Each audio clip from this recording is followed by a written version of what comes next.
Hey everyone, it's your boy Big L. Thank you so much for checking out this video. I really appreciate it. I really appreciate it. And so I don't want this to be a long one. It's going to be very controversial. I try to stay away from politics and all that.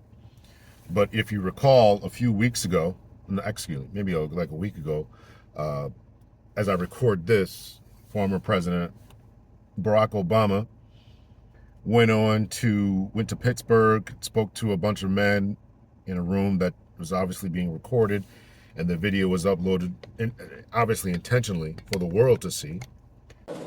Because part of it makes me think, and I'm speaking to men directly now, part of it makes me think that, well, you just aren't feeling the idea of having a woman as president.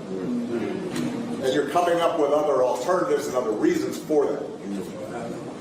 And so now you're thinking about sitting out or even supporting somebody who has a history of denigrating you because you think that's a sign of strength, because that's what being a man is, putting women down. And the complete treatment and the berating, the scolding, the finger wagging, and the mommying, or in this case, the daddying, the sonning of black men at the hands of the former president. Now, I went on my show and I posted on the lives. If you're not watching the lives, Sundays at 7:30, watch the lives. You know, usually it's going to be for the foreseeable future every Sunday 7:30 on the lives. Make sure you guys hit that like button and subscribe, and hit that bell for notifications. So I talked about, you know, stop mommying black men about their vote, and just in general. It's disgusting. So I tune in to see what's going on in the world, you know, read some news, and it's still making headlines. Go to see the reaction responses, and it's popping up on my social media feeds. People are still talking about this. They're heated. Black men are heated. Black men are heated. And I don't blame them. I don't blame them. Nobody else receives this type of treatment.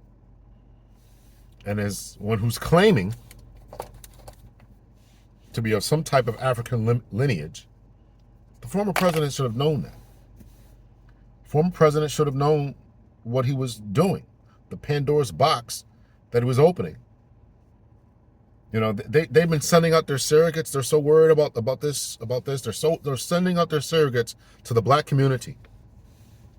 Now, the surrogate that they sent out is Angela Rye, who went on the Breakfast Club, interviewed Jill Stein, interviewed, his name is eluding me, I'll put it at the bottom here, interviewed him. He's a representative from Florida. Angela Rye embarrassed herself on both platforms. She thinks she did a great job. She thinks she crushed him. She embarrassed herself. And you can tell that by the comment section. Read the comment section to both of those videos on the Breakfast Club. Completely embarrassed herself. And don't even realize it. This is where they talk about, you know, the elites. They don't even know how far off they are from the general public. So as I think about this, and as I ponder this, and I look at people like Stephen A. Smith, who's condemned what the former president done, and I'm mentioning Stephen A. Smith because on my show, and when I talk about mommying, Stephen A. got mommied on his own show by an attorney. So he took the mommying, the finger wagging, the pointing, the you do this. He took that from that matriarchal figure. But then when Obama does it, now he's pushing back. Come on, brother. You got to be consistent. You have to earn our votes. Harris, Walsh, you got to earn our votes. I think you have to be. I'm not going to tell anybody who to vote for, I'm talking about the last 3.5 years and the prospects for the future, the geopolitical situations we have going on. They're going to lead us into war. They are going to lead us into World War III.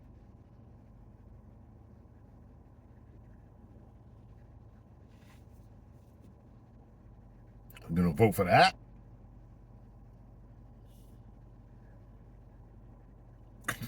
Nuts. So listen, I truly believe that the former president is a smart man. I'm going to say something conspiratorial, so buckle up. This is me saying this. I haven't read this anywhere. I've just been thinking about it. What occurred in that speech was so colossally bad and backfired so hard that it had to be deliberate. It had to be.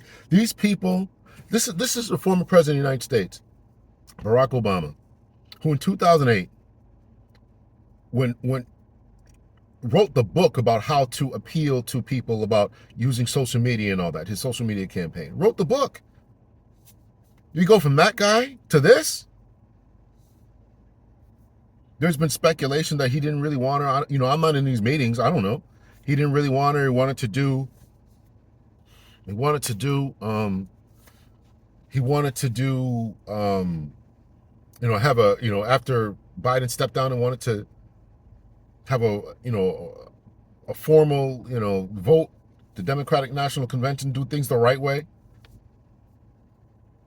Listen, I'm just going off of what I heard. I didn't really pay that much attention. I'm not a Democrat, so it don't really matter to me.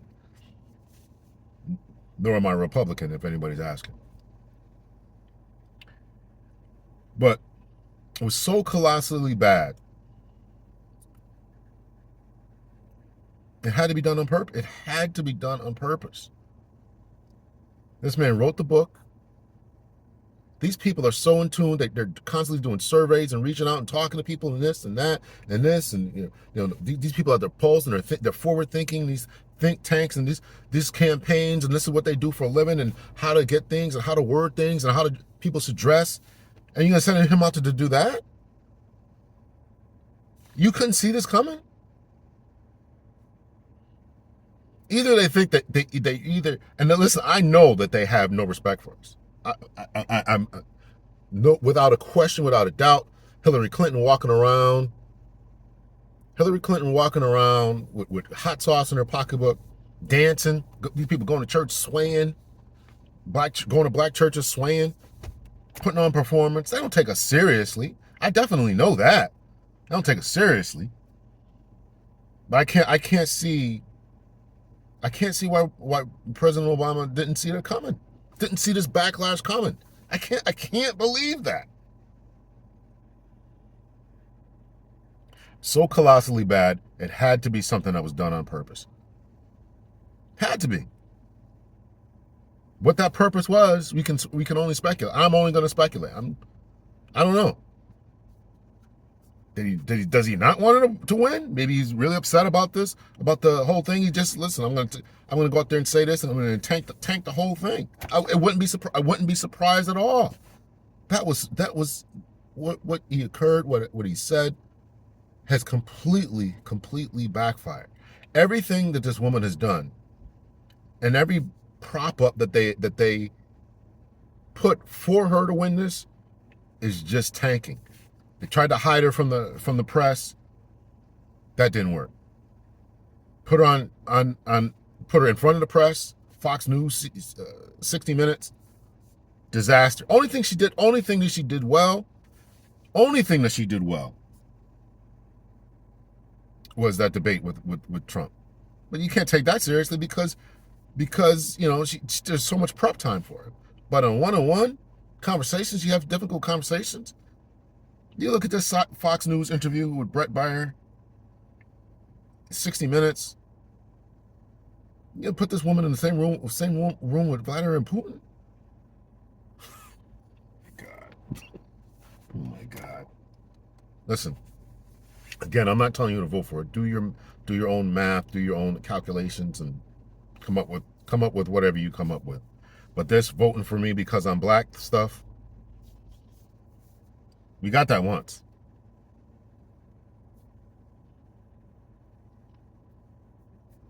It was so bad. It was so bad. It had to be done. It had to have been done on purpose. These people were forward thinking, spend time in just in think tanks, just thinking stuff up, just analyzing this and analyzing that and survey this and polls that. Yeah, go out there and tell these black men to get out there and vote. Yeah. Oh, we didn't mention policy, right? You watch the thing. You didn't mention policy. Here's the policies she's got. No, you just went to school with it. What? She knows you. You know her. You mean the woman who grew up in Canada? That one?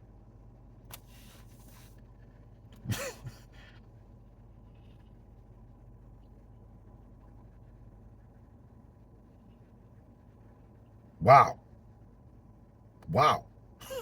So listen, you do your own math, you do your own calculations, you think about things, but this, I'm going to do this because he's black, and, or what is Trump going to do? And we're scared of Trump, and he's going to subvert democracy.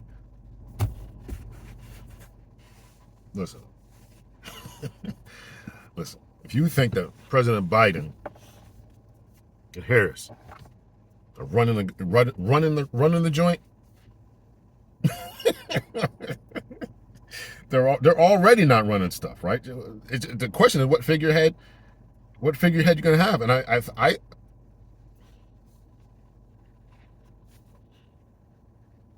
all right. I'm trying to word this because I don't want to seem like I'm stumping for anybody, because it's not my intention to say that the other guy is any better. You know, it's two major party candidates, but did Trump go out there and tell white men to get themselves together? Kamala Harris go out there and tell Asian women, South Indian, Eastern women to get themselves together? You know her? Vote for her? Who gets talked to like that? Sonny Hostin from The View talking about, these what is the word she used? I'll try to find that clip, right, what she said about black men. Who gets talked to like this? But, we can't poll people's hearts, and we can't see into people's hearts. And so when we're looking at these polls and we're looking at who is voting for Trump, you've got 53% of white women that voted for him in 2020. We've got to reach those women. We've got to reach those ridiculous, crazy black men that did vote for Trump. We've got to reach those people. We've got to reach the Cuban men in Miami that overwhelmingly voted for Trump. I don't know what their hearts look like, but I know what their votes look like. But I'm not talking...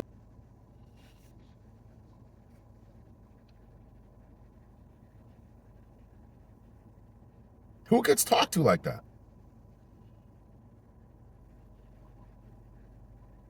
Absolutely crazy. Absolutely crazy. Then if you talk about women are in a matriarchy, listen, if you think, black men grew up in matriarchies, this is their words. I think that she certainly does have a problem with men because misogyny is a real thing in this country. And not just black men. I don't think White black men are and the white problem. men. Yeah. Black men are not the problem. Black men are used to matriarchy, okay? Black men are used to black women being the heads of the family. They are used to that. Well, Sonny, matriarchy as a result of fatherless home is not the matriarchy you want to brag about. And back to what you just said, accusing men of being misogynist for not voting for Kamala Harris. None of you are voting for Trump. So by your own logic, you are all misandrists.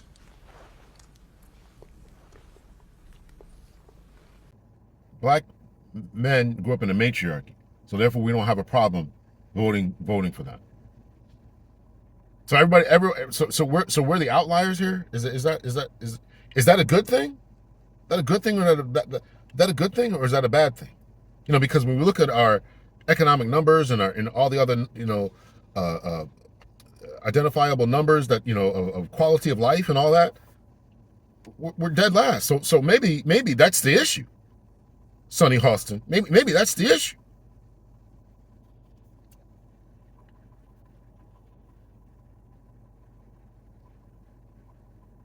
And for the former president to say the same thing, you think that we're doing that because we don't want to vote for a woman.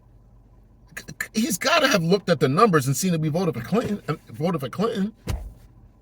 Black men overwhelmingly voted for Clinton, something like 81% or something like that. What are you talking about?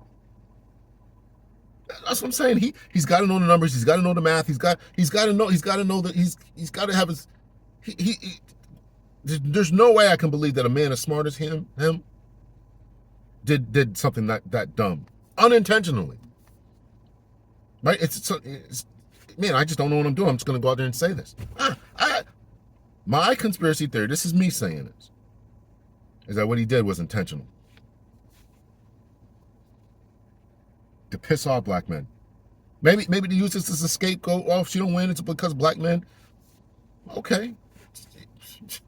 Set the gender war up. There's already a divide. There's already a divide between this. We're gonna keep it going, and we're gonna blame black. We know she's gonna lose, right? We know the poll numbers are down. We know she's gonna lose, so we're gonna blame this on black men. Give us another reason not to like black men, right? We're always the scapegoat, right? Drugs being brought in the country. Who's bringing them in? Oh, who's smoking them?